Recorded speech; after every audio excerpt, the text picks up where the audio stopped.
I never believed in ghosts. Not really.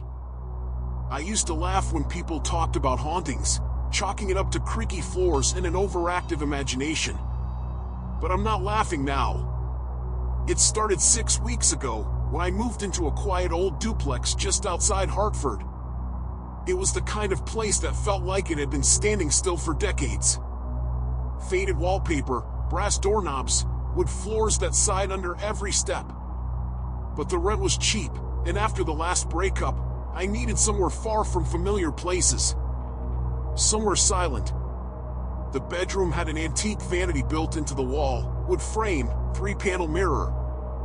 Left and right panes angled inward, the middle one cracked faintly at the bottom corner. It must have been original to the house. I remember thinking it was beautiful, in a haunted kind of way. The first night I moved in, I didn't sleep well. I kept waking up with the sense that someone was in the room, standing by the foot of the bed. Each time, I'd sit up, heart pounding, and stare around in the dark. Nothing. Just the faint shape of the mirror across from me, catching glints of street light. By the third night, the dreams began. Or what I thought were dreams. I'd be lying there, unable to move, as a shape watched me through the mirror. Not reflected, inside it. A woman. Pale skin, tangled black hair. She never blinked. Her head would tilt at odd angles, as if studying me. Her eyes were bottomless, like staring down into a well that had no end. I told myself it was just stress. A new place. Isolation. Nothing more. Then the mirror started changing. At first, it was subtle. The reflection lagged a second behind my movement, like a buffering video. When I turned my head quickly, I'd see myself still staring forward for a heartbeat before catching up. Sometimes, the corners of the mirror stayed dark no matter how bright the room was. Like the shadows didn't want to leave.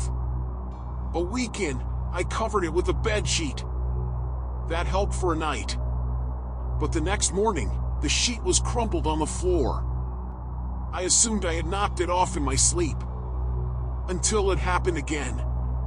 And again. Always in the morning, always in the same heap. On the third morning, I found the mirror uncovered and clean. Spotless, like someone had polished it.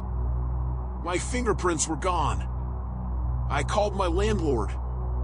Asked if anyone had died in the house, maybe some kind of history with the property. He told me the last tenant had left suddenly, left everything behind. Said the place had been vacant for nearly a year after that. No one wanted it. No reason why. I started avoiding the bedroom. Slept on the couch most nights. But even there, I felt it. The weight of something watching. Like gravity pressing against the back of my neck. One night, I fell asleep in the living room with the TV on. Sometime around 3 a.m., I woke up to static. Not the normal kind. It had a rhythm to it. Soft bursts of white noise, like whispering syllables. Then came the laughter. Low, strained, like someone trying to stifle it but failing. It didn't come from the TV. It came from the hallway. I froze. The air was thick. I could hear the floorboards shifting, slow steps moving toward me. I didn't move. Didn't breathe. Then silence. I waited maybe 10 minutes before building the nerve to look. The hallway was empty. But the mirror in the bedroom, visible just barely from the living room, was glowing faintly. Not reflecting light, but emitting it. A cold, gray-blue shimmer. Like moonlight on water. I left that night. Packed a duffel bag and drove to my brother's place 2 towns over. Stayed there 3 days. Didn't tell him why. Just said I needed a break. But even there, the feeling followed me. Not as strong, but it was there. Every mirror I passed made my skin crawl. The rear view in my car felt like it was pulling me in. By the fourth day, I got a text from my landlord. "Mirror's broken. You coming back?" I didn't answer. An hour later, he sent a photo. The mirror shattered. Not cracked, shattered. All three panels, webbed with fractures. But in the center of the picture, faint and blurry, there was a shape. A woman. Facing the camera. Her head tilted. My stomach dropped. I zoomed in. The quality was awful, but I could swear her eyes were locked on me. I couldn't breathe. That night, I dreamed of her again. Only this time, I wasn't paralyzed. I stood in my old bedroom, staring at the broken mirror. She was still in it. Behind the shards. Smiling. She whispered something I couldn't hear. But I felt it. It burned in my chest. Like a command. When I woke up, my hands were bleeding. I don't remember getting out of bed that night. I don't remember walking barefoot across the floor or kneeling in front of the bathroom mirror. But when I woke up on the couch the next morning, my hands were cut open, deep crescent-shaped slices across both palms, as if I'd gripped broken glass and squeezed. The pain was sharp but manageable. What disturbed me more was the trail of blood. Small, wet droplets leading from the living room down the hall and stopping directly in front of the mirror I covered days ago. But it wasn't covered anymore. The sheet lay beside it, folded neatly. Not dropped. Not crumpled. Folded. I stood there for minutes, just staring into it. Nothing moved. Nothing stared back. My own reflection, pale, exhausted, and trembling. But I felt her. She didn't need to be seen to be known. I called in sick to work and drove back to my brother's place. When he saw my hands, he asked what happened. I lied. Told him I'd broken a plate in the kitchen. That night, I tried not to sleep. I drank coffee, left all the lights on, even played a podcast at full volume. But around 3:15 a.m., always that time, the lights dimmed. Not flickered. Dimmed. Every bulb in the house, like something was draining them. The voice came again. This time from the hallway outside the guest room. A whisper. "You brought her with you." I sat up. My throat clenched shut. The hallway light was flickering now, just barely holding on. And then, like clockwork, the same slow creaking steps. The floor protesting under a weight that shouldn't be there. My brother's dog started barking from downstairs, a frantic, desperate howl. And then, silence. I didn't sleep. I waited until sunrise and left without saying goodbye. I drove. 4 hours. Ended up at a motel in some no-name town 2 hours north. Left my phone off. I just wanted to be somewhere anonymous.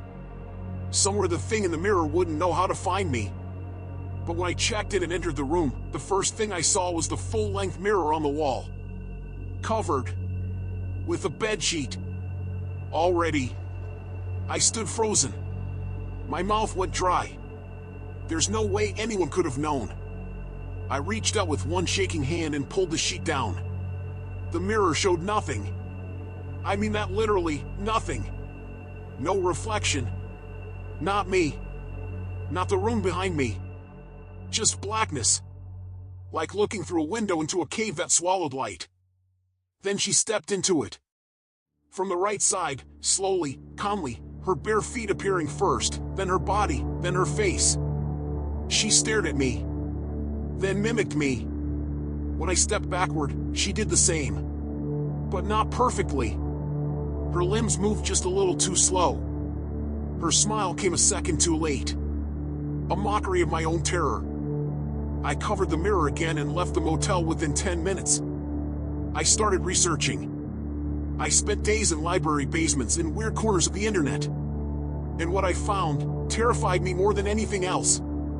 It wasn't just me. Other people had seen her. Not many, but enough. Across different decades, different states, always the same story. A mirror that doesn't reflect properly. A woman with dark hair and hollow eyes. Nightmares that bleed into the waking world. And always, the feeling that she's getting closer. One post on an old paranormal forum described her as a fragment of a soul that couldn't pass through. Another called her the Echo, something that mirrors were never meant to hold. The most disturbing entry simply read, "If you ever see her, don't blink. If you blink, she moves closer." I kept going. I found a man in Rhode Island who boarded up every mirror in his house. Claimed he hadn't seen his reflection in over 10 years. When I emailed him, he replied once, "You can't run. It's not the mirror she haunts. It's you." I stopped reading after that. I stopped sleeping, too. One night, in my car, parked under a broken streetlight on a quiet road, I looked in the rearview mirror. She was in the back seat. Not sitting. Standing. Bent down low, her face inches from mine. Her eyes wide, unblinking. Her mouth hanging open in a silent scream. I screamed out loud and spun around, but the back seat was empty. The mirror had cracked down the center. I drove straight to a junkyard that night and begged the man working there to smash every mirror in my car. He looked at me like I was insane, but he did it. I watched as he shattered them one by one. And for the first time in weeks, I felt almost safe. Until I got home and found her reflection waiting for me in the window glass. I didn't go inside. I couldn't. Standing there, staring at her reflection in the window, I felt the pressure in my chest build until I could hardly breathe. Her face, that pale, hollow-eyed mask, was just behind the glass, inches away from me, as if she were pressing against the other side, waiting. Her eyes locked onto mine, unblinking, unfeeling. There was no escape. I tried to turn away, but my body wouldn't respond. My feet felt frozen to the ground, as if the air had thickened around me, trapping me.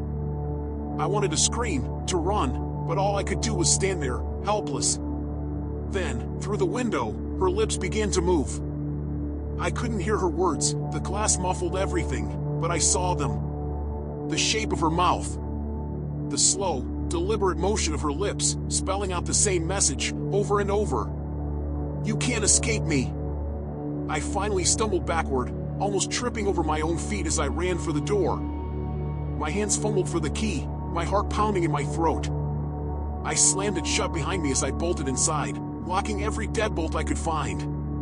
But as I did, I noticed something even more horrifying. The house was silent. Too silent. I waited for something, anything, to break that eerie stillness.